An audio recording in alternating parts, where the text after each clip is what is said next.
Good afternoon, New York, and the rest of our listeners around the globe. My name is June Stoyer, and I'm the host of the Organic View radio show.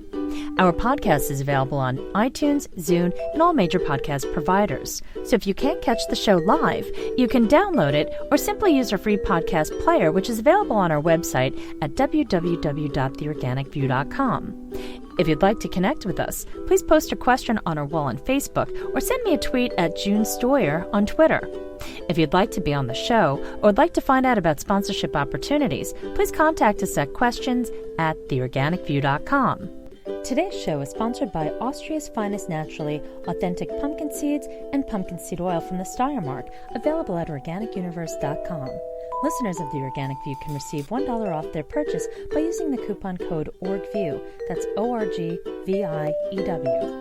For other promotional offers, please visit theorganicview.com's website. On today's show, Tom and I are going to talk to scientist Dr. Jonathan Lundgren about his research as well as his new endeavor with Bootysha Farm.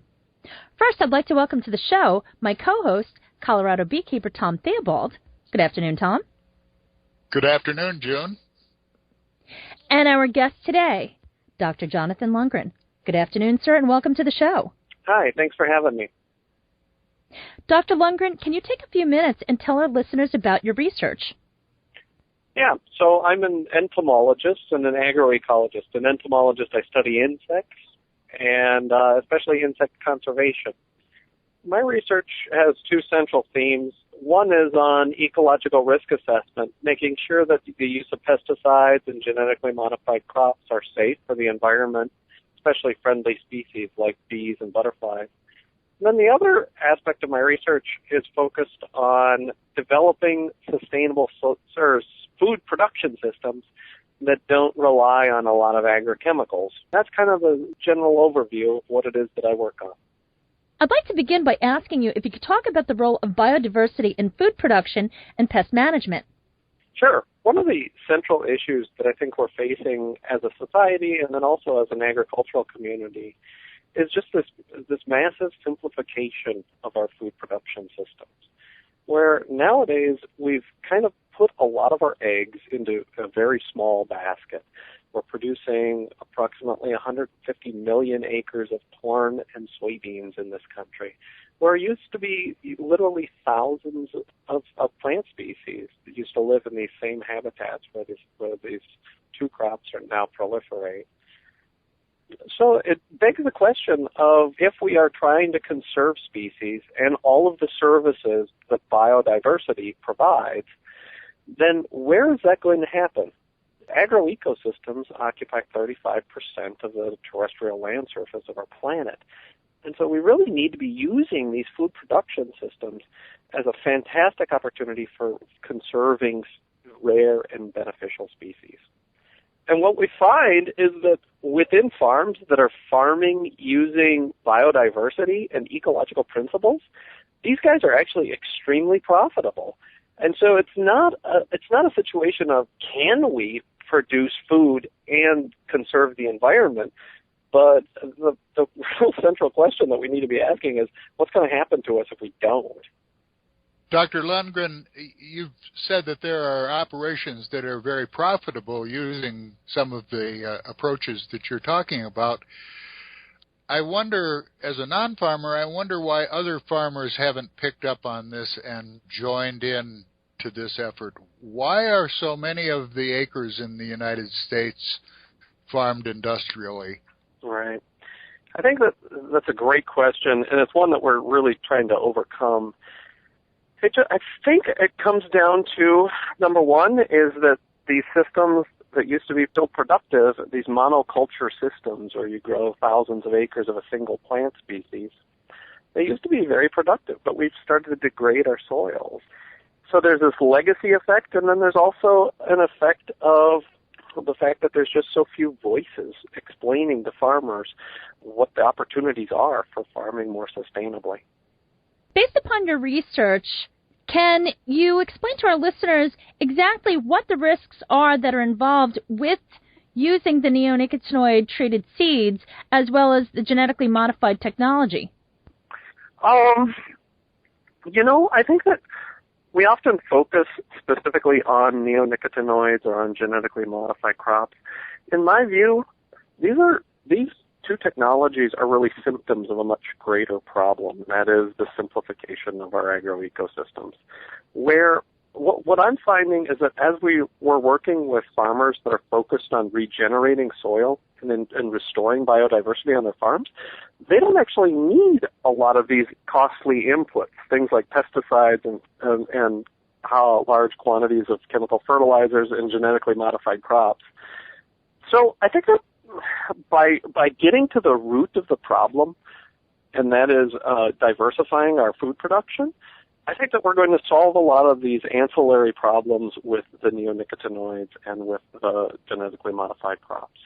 So farmers that are using biodiversity don't need a lot of agrochemicals and genetically modified crops anymore.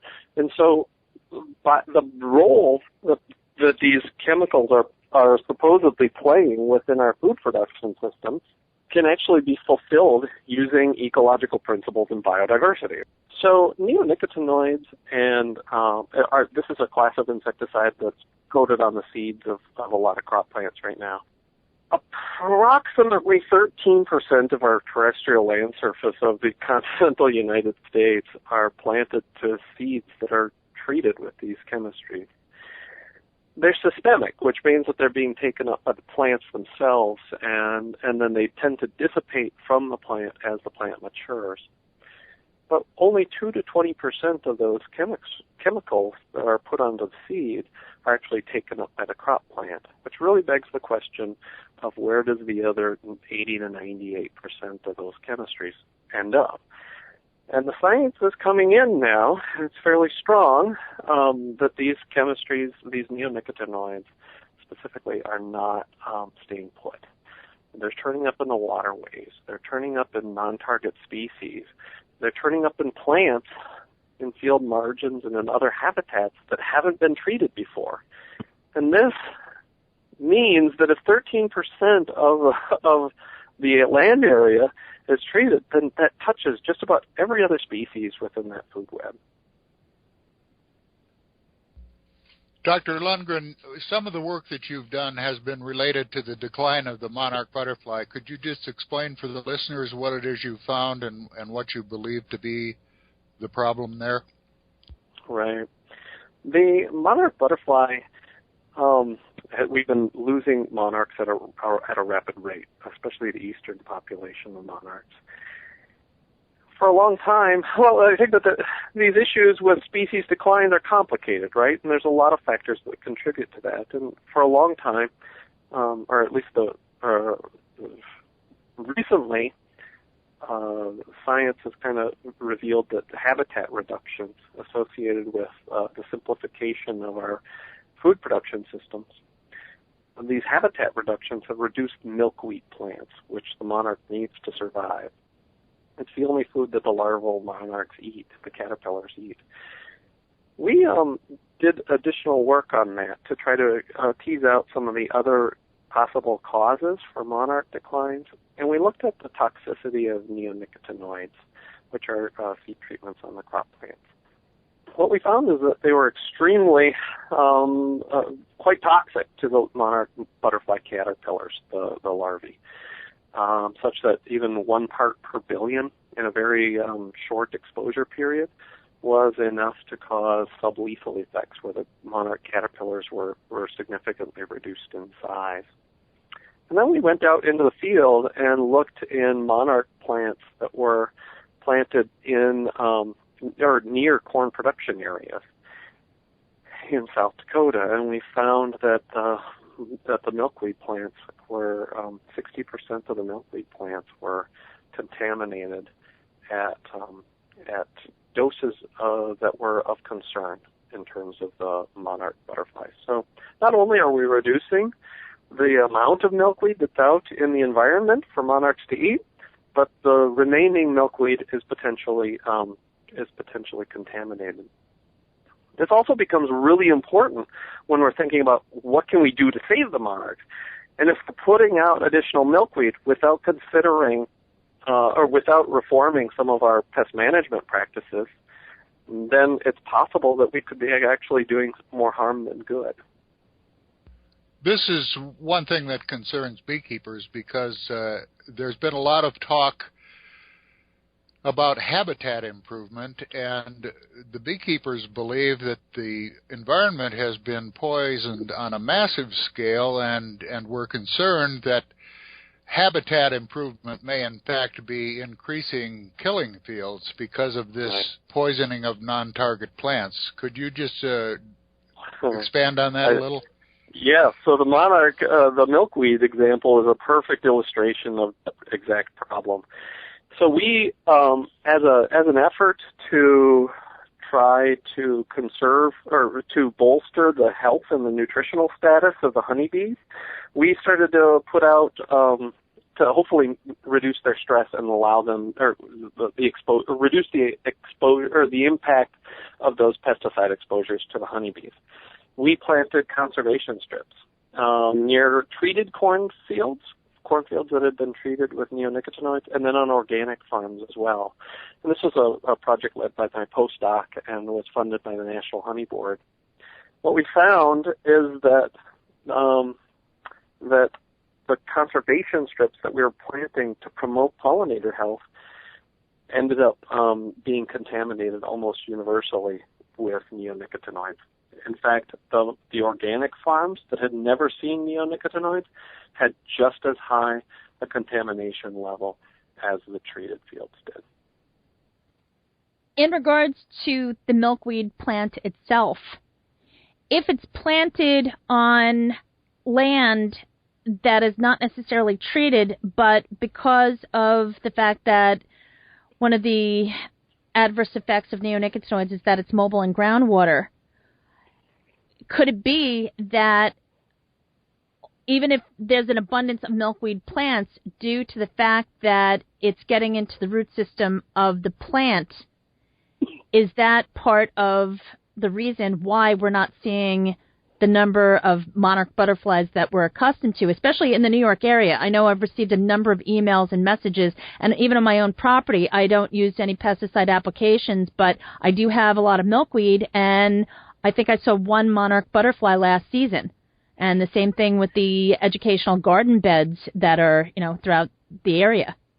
Right. This is what was kind of, this is the exact point that led us to look at the neonicotinoid contamination issue, is that we're finding a lot of milkweed out there, even though the habitat reductions there was less milkweed than there used to be. There was still plenty of milkweed, but the monarchs weren't necessarily using it. And so we decided to start testing it, and lo and behold, it was contaminated at least 60% of the time.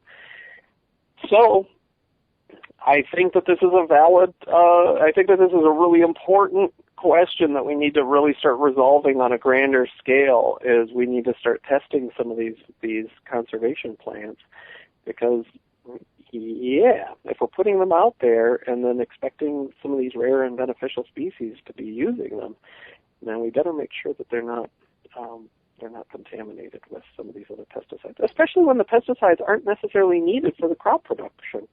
And that's the other more insidious nature of the neonicotinoids is that if there was a pest that needed to be managed, then neonicotinoids might be a good option for that.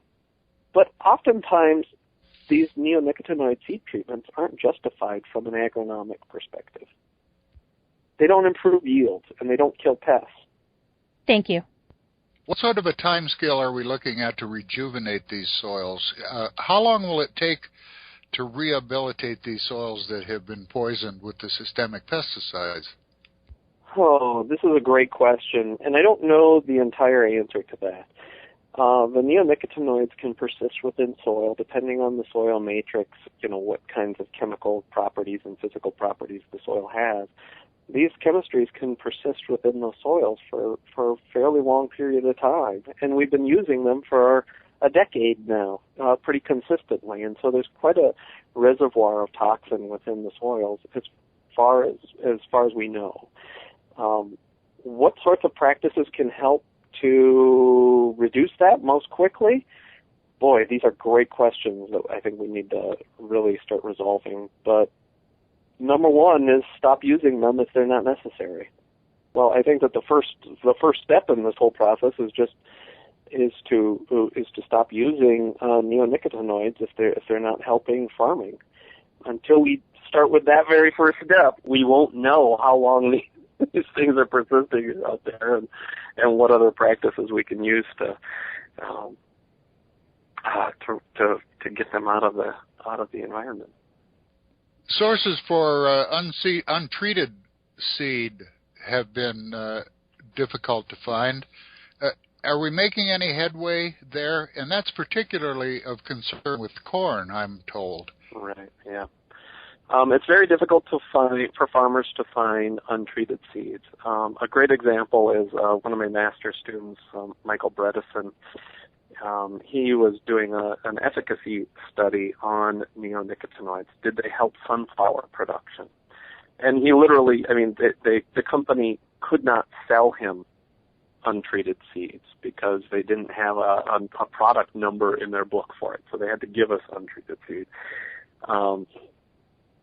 This is a central issue. I think that farmers, if they start looking early, like November, December, and buying their seeds early, sometimes they can get it before some of these neonicotinoid seed treatments have been put on. Otherwise, going through organic operations or seed dealers would be another source. But I do believe that as farmers are starting to question the need and the utility of these pesticides and the environmental impacts of the pesticides, I think that there's markets that are starting to develop on that. And so I'm hoping that starts to increase in the very near future. Dr. Lundgren, could you just share with our listeners about your new endeavor with Bootysha Farm? It's quite fascinating, especially since you're taking such an innovative approach to your research.